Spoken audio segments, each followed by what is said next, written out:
Is there anything you'd like to tell us about yourself that might help us debate specifically to you, or anything you would or wouldn't like to see in the grounds?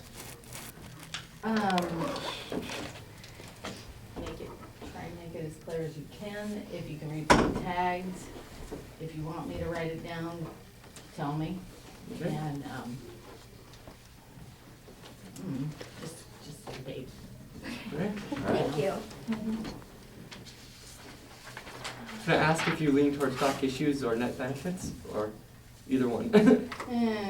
If Whatever. it makes sense to me. Sounds good. Sounds great. Yeah. Thank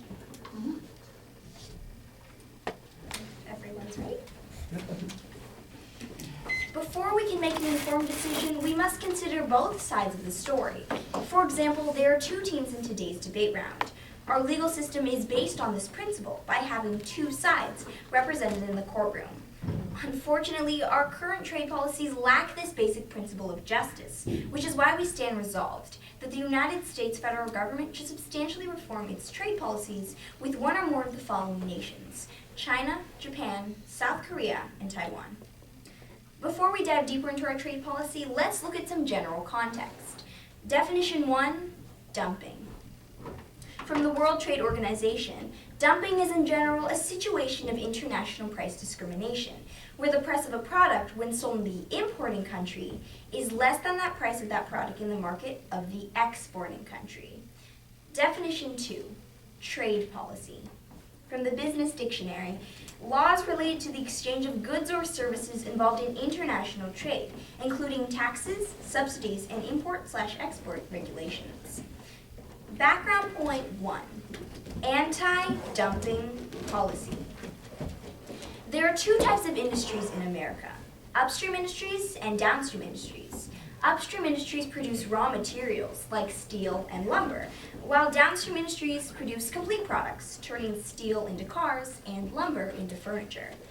Often foreign nations produce that same raw material for cheaper than an American upstream industry can. When that cheaper raw material is imported to the United States, dumping occurs. American upstream businesses lose their market share, but American downstream businesses benefit from the inexpensive material. Under U.S. law, however, a single upstream business which believes it has been materially injured by the dumping may file a case with the International Trade Commission, or the ITC of the Department of Commerce. If the International Trade Commission finds that they have indeed been materially injured, they will place an anti-dumping duty, also known as a countervailing duty, tariff, or tax to sell in the U.S. on the foreign producer. The International Trade Commission writes, U.S. industries may petition the government for relief from imports that are sold in the United States at less than fair value, dumped, or imports which benefit from subsidies provided through foreign government programs. The American upstream industry is benefited because they get to retain their market share, but the American downstream industry is damaged because they must cope with higher prices. You might be wondering, why can't the downstream industries just file a case with the International Trade Commission? Unfortunately, by law, the International Trade Commission can only consider the cost to the petitioner and must ignore the benefits brought to other American businesses, consumers, and economy as a whole. It is this law that brings us to the harm. Harm 1, unbalanced policy. Both our upstream and downstream industries play an important role in our economy. Unfortunately, our current trade policies are weighted toward the upstream industries, leaving the downstream industries without representation. This leads us into our subpoints. Subpoint A, downstream industries ignored. While upstream industries are given a chance to petition for an anti-dumping tariff, downstream industries are legally barred from the consideration process. Daniel J. Icc, an anti-dumping analyst, wrote for Forbes, May 31st of 2011. In all of those anti-dumping cases, trade-restricting anti-dumping measures were imposed without any of the downstream companies first having been afforded opportunities to demonstrate the likely adverse impact on their own business operations. The anti-dumping statute forbids the administrating authorities from considering the impact of prospective duties on consuming industries or in the economy more broadly when weighing whether or not to impose duties. Our downstream industries are legally silenced when imposing anti-dumping duties. Our system doesn't promote balance and justice but really an unequal playing field between our upstream and downstream industries. We can see the impact of this in subpoint B. Economy hurt.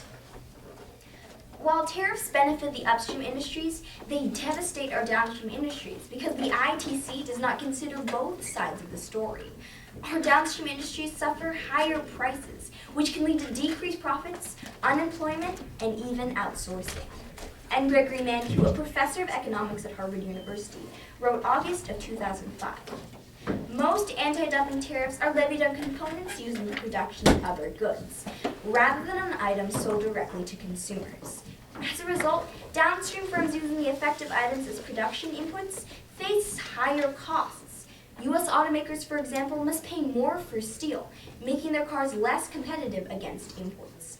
In some cases, the impact is large enough to cause American firms to shift jobs out of the United States. Let's look at an example where this happened. We import a lot of steel from China and South Korea.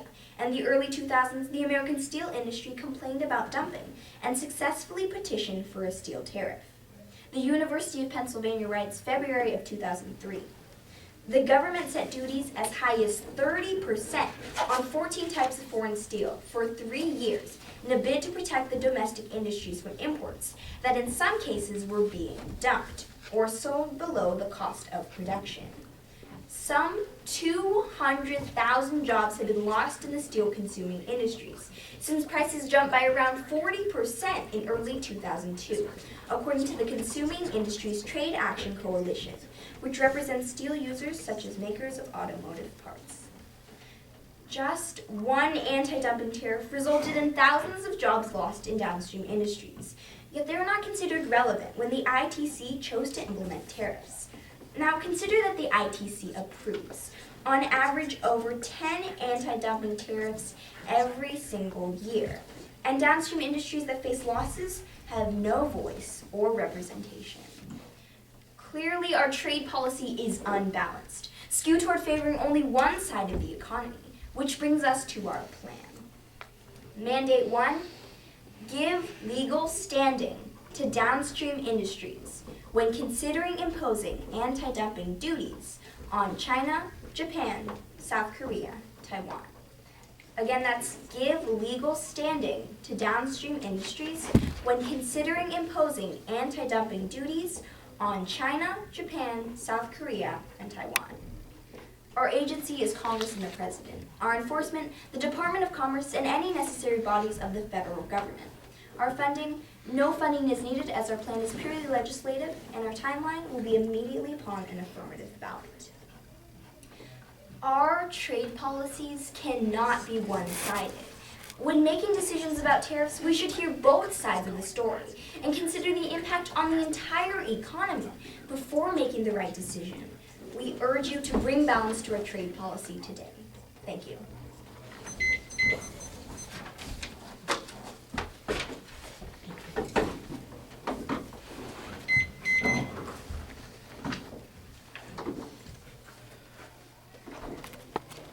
Hi there, just have a few questions for you. First off, what would be an example of an upstream company and what would be an example of a downstream company? Right, an upstream company would be like Newport, they produce steel, and a downstream company would be like Tesla or Ford, where they use the steel to make cars. Okay, so the upstream companies are basically what produce the products Right, that go into upstream what the industries downstream are companies. basically raw materials, and downstream industries are basically complete products. Okay, sounds good. Now, are both companies within the United States, are the companies within the United States who ask for these tariffs, are both companies the ones that are actually going to be hurt if the tariff isn't imposed? I'm sorry, could you rephrase your question? Are both companies going to be hurt if the tariff isn't imposed because of the dumping from other countries? So Right. will upstream and downstream both be hurt if the tariff isn't in place? Right now in the status quo, we only consider our upstream. So with our plan, we're just going to be seeing our upstream and downstream and seeing what hurts less. Because any way we see it, it's going to hurt in some way,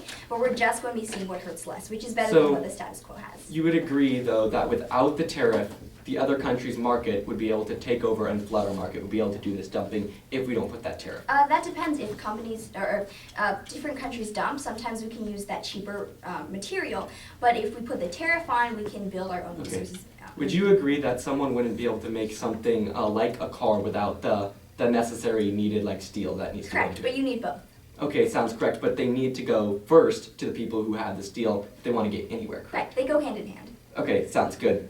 Now, that's basically what your plan is doing then is what you're saying is you're shifting it so that every time the bigger companies want to, or these upstream companies, sorry, want to get a tariff, they have to ask the downstream companies first, correct? Basically, we're saying that both companies or both industries can petition for a tariff, or if they Okay, want it how or long not, does that- with the ITC. How long does that process actually take when you add a smaller company into the consideration? I'm not exactly sure of the process, but it would basically be like any other. You would agree that it would be like basically a court case where they both argue their side, correct? But it would be worth it for a balance and for not losing Okay, jobs. are we getting any added infrastructure, any added court system to actually deal with these specific No, problems? we're not. We're going to be using the International Trade Commission, and Okay. we use that for our upstream industries. Okay, and you would agree that the International Trade Commission right now has a specified amount that it can take on, basically, the specified amount of applications it can take on. Not necessarily. Okay, how long, is there a limit on how long these court cases in your plan, how long they can take? I'm not sure. Okay, how long would an average one look like in your plan? It would vary. So Okay. I can't give you an exact number. So it could be multiple years then. Not necessarily multiple years, because right now when we do put tariffs on, it doesn't take that long. You would agree that when big and small companies get into spats, it end up taking a lot of time because of a lot of bureaucracy, correct? Right, but there's the International Trade Commission that will decide whether or not. Okay, but they both have to present both sides of their evidence, correct? Correct. Okay, sounds good, thank you.